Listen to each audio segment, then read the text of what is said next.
नमस्कार। मैं प्राध्यापक डॉक्टर गजानन सवने, सहायक प्राध्यापक हिंदी विभाग वसुंधरा महाविद्यालय घाट नांदूर। आज हम डॉक्टर बाबा साहब अम्बेडकर मराठवाड़ा विद्यापीठ विश्वविद्यालय औरंगाबाद के स्नातक उपाधि हिंदी विषय के BA, BSc, BCom प्रथम वर्ष के द्वितीय भाषा एशियल प्रश्न पत्र का पाठ्यक्रम देखने जा रहे हैं। इन पाठ्यक्रमों को 2 इकाइयों में विभाजित किया है। पहले अ इकाई कहानी। इस इकाई में डॉक्टर माधव सोनटेक के द्वारा संपादित कथा संसार इस किताबों में से 7 कहानियों को चुनकर पाठ्यक्रम को रखा गया है। इस कहानियों का हम विस्तृत रूप से अध्ययन करने वाले हैं। ये कहानियाँ समकालीन सामाजिक, आर्थिक, राजनीतिक एवं धार्मिक परिस्थितियों को प्रस्तुत करने वाली हैं तथा अन्य विचारधाराओं से प्रभावित लेखकों की ये कहानियाँ हैं। इन कहानियों को चयन करके संपादित डॉक्टर माधव सोनटेक जी ने ये पुस्तक निकाला है। इस पुस्तकों में से ये कहानियाँ हैं। तो इन कहानियों का अध्ययन करते समय हम इन कहानीकारों का व्यक्तित्व और कृतित्व का भी अध्ययन करने वाले हैं। इसमें प्रथम कहानी है स्त्री और पुरुष। यह कहानी प्रेमचंद की है। प्रेमचंद ने इस कहानी के माध्यम से व्यक्ति को, समाज को ये स्पष्ट किया है कि बाहरी सौंदर्य न होकर व्यक्ति का अंतर्गत सौंदर्य महत्वपूर्ण होता है। उसका स्वभाव हो, उसका मन हो, इसके विचार हो, विचार सबसे श्रेष्ठ हो तो वो सबसे सुंदर होता है। इसको दिखाने का काम इस कहानी के माध्यम से किया है। लेखक ने इस कहानी में 2 पात्रों के माध्यम से दाम्पत्य जीवन में व्यक्ति, पुरुष किस प्रकार एक स्त्री के बाहरी सौंदर्य को मोह होकर पागल हो जाता है। लेकिन इस कहानी में जो पात्र है, नारी पात्र, उस नारी दिखने में इस प्रकार की क्रूर है, लेकिन उसका मन, उसका स्वभाव, उसके विचार सबसे श्रेष्ठ है, सुंदर है और उसको श्रेष्ठ दिखाने का काम इस कहानी के माध्यम से किया है। बहुत ही सुंदर इस प्रकार की कहानी है। प्रेमचंद के साहित्य, उनकी कहानियाँ, उनके उपन्यास बहुत ही सुंदर है। आज भी वो प्रासंगिक हमें दिखाई देते हैं। दूसरी कहानी है हार की जीत। ये सुदर्शन जी की कहानी है।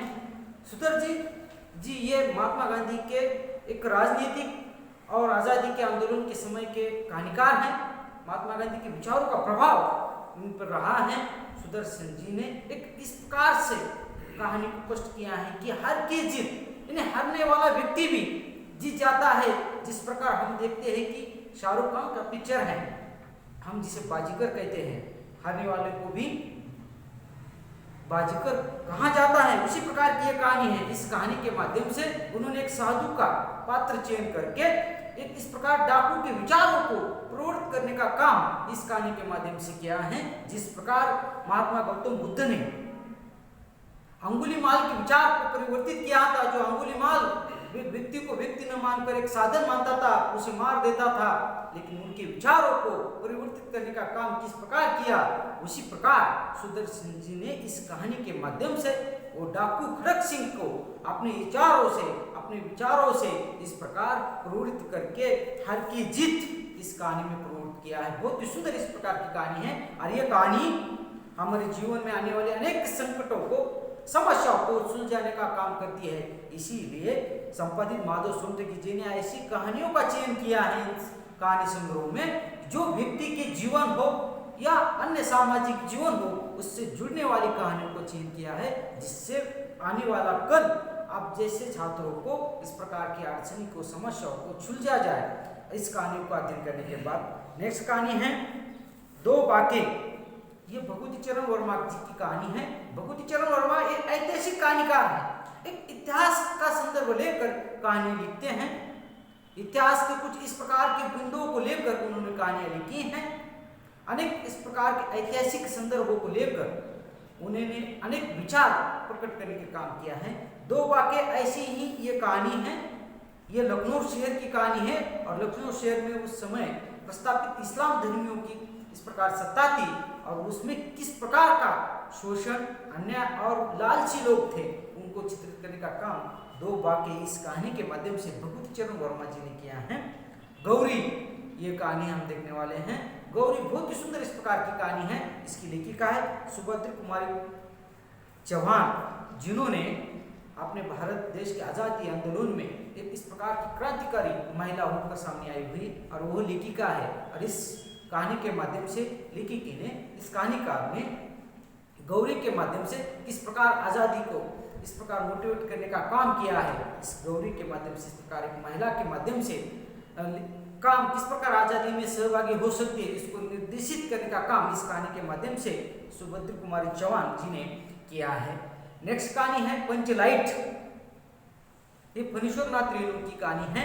फणीश्वरनाथ रेणु यानी महिला आंचल, जिस प्रकार का उपन्यास उन्होंने लिखा है उसी प्रकार की ये कहानी है। पंचलाइट एक ग्राम को लेकर, एक आंचल को लेकर, उस गांव में चल रहे हलचलों को लेकर कहानी लिखी हुई है। पंचलाइट उसी प्रकार की एक बिहारी कहानी है। बिहार राज्य के एक गांव की कहानी है जिस गांव में अनेक जिस प्रकार के जाति समूहों के लोग रहते हैं और जाति समूह के लोग रहते हुए वो टोलियों में रहते थे। इसीलिए अनेक इस प्रकार की यादव की टोली हो, एक अनेक इस प्रकार की जातियों की टोली हो, उन्हें जातियों के नाम से पहचाना जाता था। व्यक्ति की पहचान उसकी नाम न होकर उसकी जाति थी और उसको इस प्रकार प्रकाशित करने का काम किया है। और ये पंचलाइट यानी क्या है? प्रथम इस प्रकार के गांव में पंचलाइट आई थी, जो हम मराठी में उसे खंदील कहते थे। जिस प्रकार उस समय उस गांव में एक इस प्रकार की यादव टोलियों ने पंचलाइट लाई थी, तो ब्राह्मण समाज के लोग किस प्रकार उन्हें नाम रखते हैं, या अन्य इस प्रकार के स्वर्ण हो किस प्रकार नाम रखते हैं, या अन्य इस प्रकार के दलित समूहों के लोग हो तो इस प्रकार नाम रखते हैं। और फिर उन कहानियों को लेकर, उनके विचारों को लेकर फणीश्वरनाथ ने अनेक इस प्रकार के छोटे छोटे संवादों को लेकर चित्रित करने का काम इस पंचलाइट में किया है। लेकिन पंचलाइट की कहानी उस समूह की, इस एक दूसरे समूह को देखना का दृष्टिकोण किस प्रकार का है, उस व्यक्ति का दृष्टिकोण किस प्रकार का है, उसको ही स्पष्ट करती है। और दूसरी बात है, इस कहानी में गांव में इस प्रकार जाति समूह में से चल रहा युवक युवती के प्रेम प्रकरणों को भी उजागर करने का काम किया है। लेकिन इस कहानी में महत्वपूर्ण बात है कि व्यक्ति को एक कला आनी चाहिए जीवन में जीने के लिए, और अगर उसके पास कला हो तो वो जीवन में कहीं भी चले जाए या इस प्रकार कहीं भी चले जाए विश्व में, तो वो भूखा नहीं मर सकता। इसका उदाहरण इस पंचलाइट माध्यम से हमें शिकायत देती है। तो इस प्रकार छात्रों ने भी इस पंचलाइट कहानी के इस उद्देश्य को लेकर मद्देनजर रखकर अपने जीवन में एक ऐसी कला को अवगत करना है जिसे हमें ज्ञान तो होगा, लेकिन कला, उसको जीवन जीने की कला भी प्राप्त होगी और वो इस प्रकार कभी भूखा और कभी बेकार नहीं रह सकता। इस प्रकार की कहानी का महत्व है। और नेक्स्ट कहानी है अपरिचित। ये कहानी मोहन राकेश जी की है। और मोहन राकेश जी, हमें मालूम है कि समकालीन कहानियों में, समकालीन साहित्यों में अलग इस प्रकार का व्यक्ति और अलग इस प्रकार का कहानीकार, अलग इस प्रकार का नाटककार है जिन्होंने व्यक्ति के अंतर्मन को चित्रित करने का काम किया है, जिस पर उनके आधे अधूरे हो, लहरों के राजवंश हो, ऐसे अनेक इस प्रकार के नाटक प्रसिद्ध हुए हैं। अगर आधे अधूरे इस नाटक को हम देखेंगे कि व्यक्ति, एक स्त्री किस प्रकार की लालची होती है, जो पैसा से हो, इस प्रकार की भौतिक सुख सुविधाओं से, तो किस प्रकार अपने पति को छोड़कर अन्य पुरुषों के आकर्षित हो जाती है। लेकिन उसे पता चलता है कि वो पुरुष भी आधे अधूरा है, उसे सब इस प्रकार के पुरुष आधे अधूरे दिखाई देते हैं। इस प्रकार के अनेक अंतर विरोधी इस प्रकार के समस्याओं को चित्रित करने का काम राकेश जी ने भी किया है। और यही विचारों को लेकर उन्होंने अपरिचित कहानी लिखी है और वो हम विस्तृत रूप से देखने वाले हैं आगे। लेकिन परिचित होकर भी आज का व्यक्ति अपरिचित हुआ है। समाज में रहकर भी समाज कुछ लेन देन हमें नहीं है, इसको चित्रित करने का काम भी उन्होंने किया है।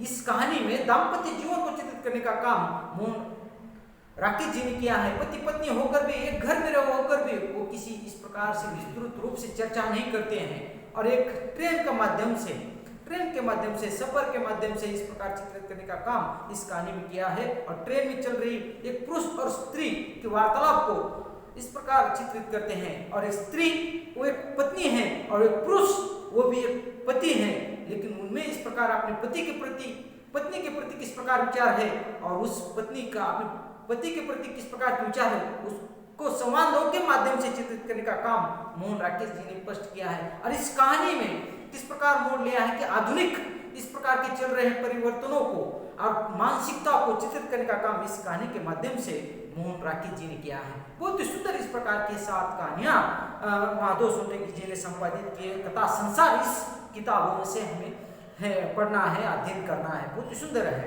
और पाठ्यक्रम की इकाई हम देखने जा रहे हैं हिंदी भाषा। और हिंदी भाषा का उद्भव, विकास किस प्रकार हुआ है, उस पर हम विस्तृत चर्चा करने वाले हैं। उसके बाद है देवनागरी लिपि, उसका स्वरूप, उसका विकास और इसका इस प्रकार का विकास हो रहा है, इस पर भी हम विस्तृत चर्चा करने वाले हैं। हिंदी वर्तनी का विकास, मानक रूप किस प्रकार, अब अनेक इस प्रकार के शब्द हिंदी भाषा में आए हुए हैं, किस प्रकार लिखना है, उसकी वर्तनी किस प्रकार के हैं, उस पर भी हम चर्चा करने वाले हैं। और उसी में पारिभाषिक शब्दावली, स्वरूप और समस्या, और पारिभाषिक शब्दावली, स्वरूप और समस्या के रूप में अनेक इस प्रकार की नई समस्या किस प्रकार रही है, जिस प्रकार इलेक्ट्रॉनिक माध्यम हो या अनेक इस प्रकार के इलेक्ट्रॉनिक साधनों के माध्यम से भाषा का स्वरूप बदल गया है, लिखने की स्वरूप बदल गया है, तो इस प्रकार समाज में किस प्रकार उसका परिणाम हुआ है, इस पर हम विस्तृत रूप से चर्चा करने वाले। और महत्वपूर्ण बात है कि हिंदी का विश्व पटल पर किस प्रकार का स्वरूप है, स्तर है, स्थिति है, इस पर भी चर्चा करने वाले हैं। तो यह है हमारा प्रथम सत्र का पाठ्यक्रम है और इसे हम नेक्स्ट पीरियड में विस्तृत रूप से अध्ययन करने वाले हैं। धन्यवाद।